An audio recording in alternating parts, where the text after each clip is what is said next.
Hey guys, welcome back. Hopefully you had a good surprise week off.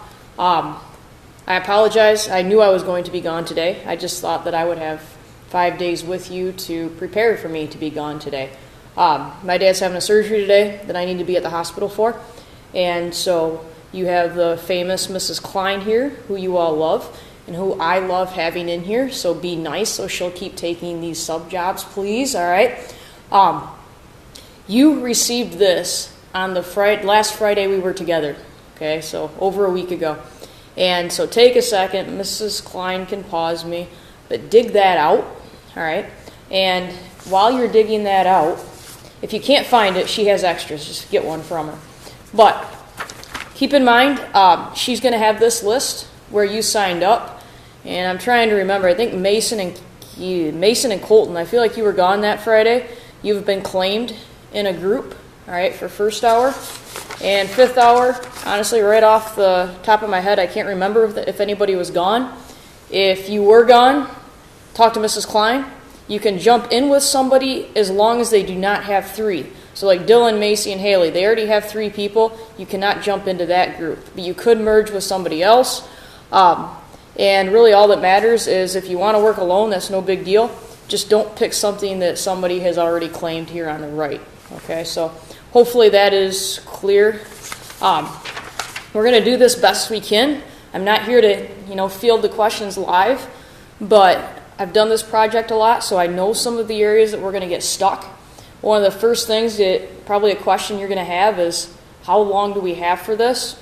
Due to this situation where your first major research day is today, Monday, we're gonna have 2 full days of research. Okay, 2 full days, and Mrs. Klein's a smart cookie, so I know she'll be able to help you research as well. But to be fair, I should probably be here for one of those days also. And so as long as everything goes well today for my dad, I'll be here tomorrow. And you can also feel free to email me today. All right, email me. I'll check it as I can. I'll be as helpful as I can. All right, but remember, back on Friday, that Friday, whatever it was, you started to already gather information, okay? Now, that does not mean that, let's say that you ended up with a goat, that does not mean that all the information you need is here. But hopefully, as long as you took that seriously, and most of you did a really nice job, you know that there's information out there at least. So we shouldn't run into a situation today where you chose an animal where you can't find anything about their eyesight, because that might mean that this wasn't the most honest table that we did. All right, so hopefully everything went well, and you shouldn't run into a situation today where you can't find the information. Okay, now what I don't want you to do is start, because this is going to be a slideshow, you're not going to Google Slides. All right, you're not typing in slides.google.com or however it is you get there. You need to enroll within my Google Classroom. All right, now not every single person in this class has to enroll. If you are working alone, you need to enroll. If you are working with a partner or with 2 people, 1 person, you need to hear this part, 1 person goes into Google Classroom. Okay, and I'm going to show this later, so don't feel like you have to do it right now. But I'm going to say it a couple times so we don't mess it up. 1 person per group. You know how to get into Google Classroom. You're going to see physical science. There's the enrollment code. Then 1 person from each group then will share that with your partner. Okay, you will share it. I thought about enrolling everybody today, but then I know what's going to happen from the past. If I enroll everybody, then who can I pick on here? Andy and Peyton, why not? I'm not here to see your eyes rolling at me right now, all right? And so if they do that, if Andy makes a presentation in there and Peyton makes a presentation in there, unless you know something I don't know of how to merge those, we're going to be stuck. So Andy would go into Google Classroom, share it with Peyton, or Peyton goes into Google Classroom, shares it with Andy, but not both of them, okay? This makes presentations very, very fast on presentation day, which we're looking at Wednesday, and it also allows me to kind of look behind the scenes. And I'm going to say snoop, but really just to help you. So if you're stalled out and if I can do anything remotely, that's easy. That's easiest for me, all right? So helps you, helps me, everybody's happy. All right, now, by now, this thing's got to be dug out or get a new one from Mrs. Klein. But There's some have-tos here, and look at this as exactly as it says. There should not be any question of, Lentz, am I done? Okay, I probably won't answer that question for you. I'll say, did you go through the checklist? Did you do exactly what it says? If you did, yes, you're done. All right, so 1 point for Pete's sake. This is pretty easy. That opening slide needs to be a title slide. When you go into Google Classroom, you'll see I shared a template with you that you're building it off on. But so the first one is going to be your title slide. Organism's name, okay, so that would be perhaps a cat. Group member. I've seen people take this too far on me. Group members' names does not mean like the family Felidae. So like if you see the genus species, I'm not talking about that. I'm talking about you guys being the animals here. All right, just your names. Okay, that's all I'm looking for there.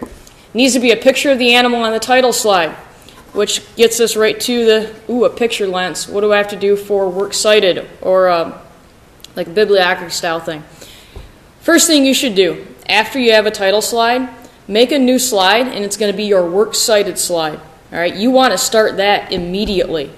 Okay, so we look down here. The final slide will be the sources you used during this slideshow. All you do, whatever picture you put on there of that cute little cat, whatever picture it is, unless it's your cat at home, you don't need to cite that if you take it from your phone or from Google Photos. But if you take sorry, I heard people in the hall, a picture from online, and then put it on that slide like you need to, then what you do is copy and paste the URL. Okay, so copy and paste that big URL bar, and then paste it onto the final slide. So right off the get-go, you would have a title slide, works cited. So it'll say works cited at the very top.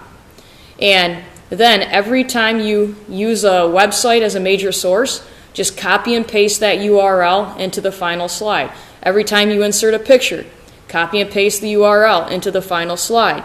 If you just tell me Google Images, that's illegal as heck. You can't just say Google Images. That's what I use, Lentz. Good job, but that's not going to fly, right? That's pretty illegal. So you just need to copy and paste the URL. I know it's going to be ugly. Who cares? It's the final slide. It's not like you're going to have to go through and present all your sources on there. You just need to have it. Okay? So that's a big deal. Next one, general overview of your organism. Pretend that we know nothing about cats. Talk to us about them. What are their behaviors? What are some body sizes? Are there any unique, cool breeds out there? We just watched Catwalk on Netflix this last week. That's how sad my life was eventually, the boredom. So it was on cat shows, and they had these crazy breeds on there that I've never heard of. So maybe you can find some pictures of something that's unique. Talk about average body size. I know there's going to be a lot of variance. Okay, if you have a tiger, lots of different body sizes. Behaviors. There could be social behaviors. There could be breeding behaviors. There could be hunting behaviors. All right. This is more like what would the Discovery Channel tell us? This is one slide, your title slide. This, I don't know. Okay, there is no such thing as Lentz. How many slides do we need? But keep in mind, this is a presentation. This is not a 5-paragraph essay for Willett. So you want quick little bullets. You do not copy and paste from your online sources onto the slides. You will lose every point there, okay? You need to type in quick little bullets, because there's nothing worse than watching somebody present and staring at the top of their head or the back side of them while they're turned around looking at the screen and their head is down reading a sheet of paper. All right? Not expecting expert, speech grades here. It's not Mr. Gross's or whoever's speech class, but you do have to have some presence up there. So we need to know that you know what you're talking about. And just think about your teachers. If they just kind of put their head down and turn around and mumbled and read the whole lesson to you, I would hope you don't give them much credit for having a teaching degree. All right, so you're becoming the expert on this, so make sure you think about that as you build these slides. If you find yourself reading complete sentences and paragraphs, that is not what you want. Split it into bullets, split it into multiple slides. This one will be tough. Labeled diagram of an organism's eye. Do the best you can. Owl eye, there's some of these I know you will be able to find. If you can't find it today, Monday, and you've looked and looked and looked, and Mrs. Klein, you guys just can't figure it out, Couple options. Wait for lens. I like to think I'm a miracle worker. I'm not, but I can try. And the other option, is there another animal that is close? So is there a related species? So if you chose a gecko, but you can't find a gecko eye, is there a bearded dragon eye? Is there something really, really close there? Okay? All right. Table listing important parts and functions of the eye. I wish I was here for this part because this is the one point I've learned where people are unsure of how to make a table within Google Slides. Okay, so within there, and I'm pulling it up so I give you the right words. And I know you can't see it, but slides.google.com. Hold tight, waiting for this thing to load. I feel like it is. You're going to, and I'm going to put this on the back. All right, so flip this sheet over right now. So you're going to go into the slide, and you're going to probably title the slide. Think of it that way. So here's your slide. Functions. Okay? There's different options for how you do this, but in my mind, one of the really kind of straightforward ways of doing this slide is to divide it into a table. So you're going to go insert. So this is on Google Slides. You'll see insert. You'll drop it down to table. And then, let me click to make sure. You'll see the little arrow. You're going to want a 2 by something. Okay, so a 2 by, and then I'm going to put a question mark because it depends how many parts and functions we have to have. All right, so we're going to all have some of the same. Okay, some of them will be the same. Some of them we're going to find are different. Okay, so for example, every single person in here, you're going to write down, and so write this down right now. Notice it's not on the front, so you have to write this down. The function of the lens. Every animal is going to have at least one lens. Maybe you picked an insect that has 100, I don't know. But the lens itself does the same thing. All right, so you might do it like this. Part and function. All right, so we have a lens. The retina is important.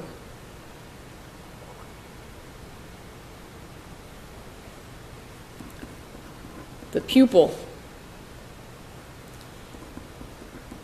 The iris. And then, rods and cones. Even if your animal does not have rods and cones, just make a note of it. So if you have a cat, let's say, and let's just pretend it doesn't see any color it does, then you would say cones normally detect red, blue, and green, but you could say something to the effect of allows color vision, detects frequencies of light, but, and then maybe in parentheses, my organism does not have these, something like that. And I can help with this tomorrow. This is the one that has me the most nervous for us. So if you wanted to just maybe title this slide, but then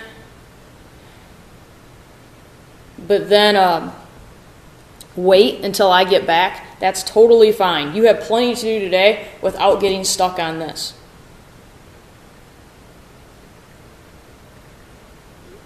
All right, sorry, had to answer that text. So this will be the diagram that points at lens, whatever.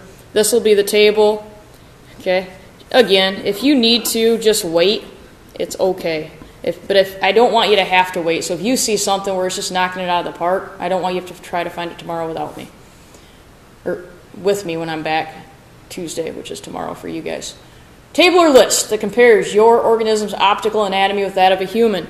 Look at these guys. This is where most of your points are coming from. Okay, 6 points is a ton. Because, and with this one, but they're all related. This is a compare-contrast. So here's an example. Okay, we're going to flip it again. Some people like to do a table for this as well. I've seen people do Venn diagrams. So it could be human versus owl.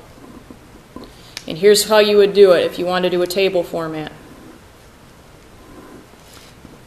Human would be the title for one. Owl, so you still insert table. And then maybe both. So here's an example. Human. Spherical eyes. Our eyes are round. Owl. Cone-shaped eyes. Cone-shaped. You wouldn't say anything then for this both, right? It would just be, okay, there's nothing to, they don't share anything in terms of eye shape. So then you would go down here. And humans, like, and I'm really trying to pull this out of the air. So colored iris. Owl. Ooh, many, I should have said. Many colored irises. So we can have different eye colors. Owl. I don't know, yellow iris. Whoever's doing an owl, don't copy me, man. This is bad, all right? You wouldn't have anything here. But maybe you could do something as obvious as this. Two eyes, because we both share that feature, okay? You want to get as much as you can. The ultimate question is, well, how much do I need? How much can you find? All right, that's where you start to wow us with your expert knowledge of the owl eye. All right, so that's what I'm talking about here. This one, Optical Anatomy. It's the purpose of the project, man, okay? So how is it that an owl eye makes it successful, all right? How is it that the owl eye helps it to hunt? How is it that the owl eye enables it to see at night? Because it can turn its head around 360 degrees or darn near close to it, what is so unique about the eyes? Because they can't roll their eyes, okay? They can't turn them left and right. If it's a hawk, what is it about their crazy good color vision that helps them see a mouse in a field? All right? This is where you say that tiger eyes are ideal for them. It's perfect for them because, well, they're forward facing. There's a good one. Okay, so they're forward facing. This is where, and up in here and here, where you'll see the monocular vision versus binocular vision. Okay, remember when we did that dichromatic, trichromatic from way back when. Okay, do the best you can today. Okay, the best you can is not sitting there and waiting till I get back tomorrow. You'll find yourself in a heap of hurt. Okay, there's a lot you can do today without me. But if you get stuck and you find some and you need more, then you need more. We'll figure it out on Tuesday. This one, at the end. Okay, I prefer it's at the end. Let's watch a video clip of your animal.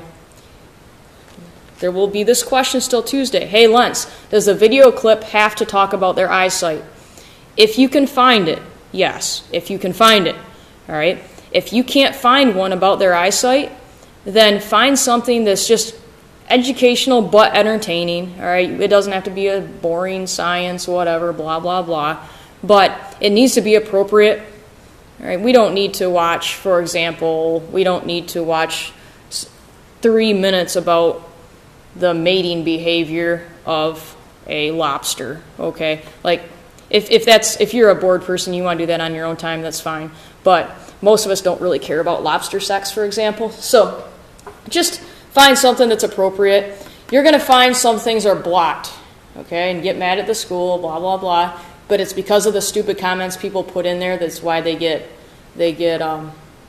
detected through the firewall and all that stuff. So if you're looking on your phone and you find an appropriate video clip, email Lentz. And don't say search for, no. Copy and paste the link. Okay, if you can email me that link, I will unblock it. I can't promise I'm going to unblock it while I'm sitting in the waiting room, but I will unblock it eventually. Okay, so if there's a clip, you watch it through on your phone, you see there's not any swearing in it, there's not any lobster sex, all right, then email it to me. I will unblock it. Okay, I will unblock it. And then you already had the final slide done. We talked about that. This is supposed to be fun, all right? We're going to watch everybody get up there and give a presentation. So we don't want it to be a blah, blah, blah, blah, blah, blah presentation, all right? Professionalism, punctuality. I can tell you if you do not do it in Google Classroom, you're going to lose points right off the get-go. Has to be Google Classroom. If it's not ready, you're going to lose points. Okay, it needs to be done. And at this point, we are saying beginning of Wednesday. Okay? So that is what we need to plan for. Beginning of Wednesday, everybody is ready to go with presentations. We'll talk about Google Classroom here again in a second. Plagiarizing, copy and pasting a text. You're not doing it. Reword it. Copy and paste the URL into your final slide. Okay? Nobody wants to sit here and listen as I stumble. Listen to you stumble through words you don't even know because you never would have wrote them, because you don't even know what they mean, but you copied and pasted them off of a website where it's probably some doctor who has studied pandas their entire existence. Okay, and you have no idea what they're talking about, but by golly, it sounded good. All right, so make sure you know what you're talking about. Quick little clips. Working alone is fine. If you find today that you need to switch groups, Mrs. Klein is in charge. I trust that she will she'll make a good decision. I don't think this should happen. I don't think you'll need to unless you decide all of a sudden, Taven and Ryan, you got into a Brawl Star fight and you don't want to be partners anymore. So if something like that happens, anybody can go down. You need to get signed up. You can't pick anything that's close to these. All right, so Mrs. Klein will have that. That's what I mean by I know she can help to moderate that. I don't see this being a problem. But if you run into a problem with it, then email me, let her know. Okay, just try to be friendly and work this out. All right, Google Classroom, day 1. We're considering Monday to be day 1. It is going to be in Google Classroom. I don't know how to be any more clear about that. So this is the point. We're one person per group. Classroom.google.com. If you don't go, you know how to get into Google Classroom. My code is that. Okay. And then as soon as you get there, remember to click that little blue button in the top right. Share it with your partner. Everybody can work within the presentation from there. When I was doing this with my other hour, I don't know, it was last week for a different project, sometimes it would say that it wasn't ready to share. Just keep trying. Be patient with it. I think when the whole class joins at once, it kind of bogs it down. It will share it eventually. Remember, you don't need to share it with me. It's my Google Classroom, so I've got it, okay? So you don't share it with Lentz. You just share it with a partner or partners if you are working on it. All right, so again, my apologies for not being here, and I know this explanation is lengthy, and I know it's Monday, potentially morning if it's first hour, and you're trying to recover from the Super Bowl and all those things, or the Super Bowl commercials, should you be that guy or that girl that doesn't really like the football. But I will try to check my email. Mrs. Klein is fantastic. Again, we want her to keep taking these sub jobs, right? Everybody loves Mrs. Klein, so be good to her. And have a great day. I'm sure the first one back is rough. All right, take care, guys.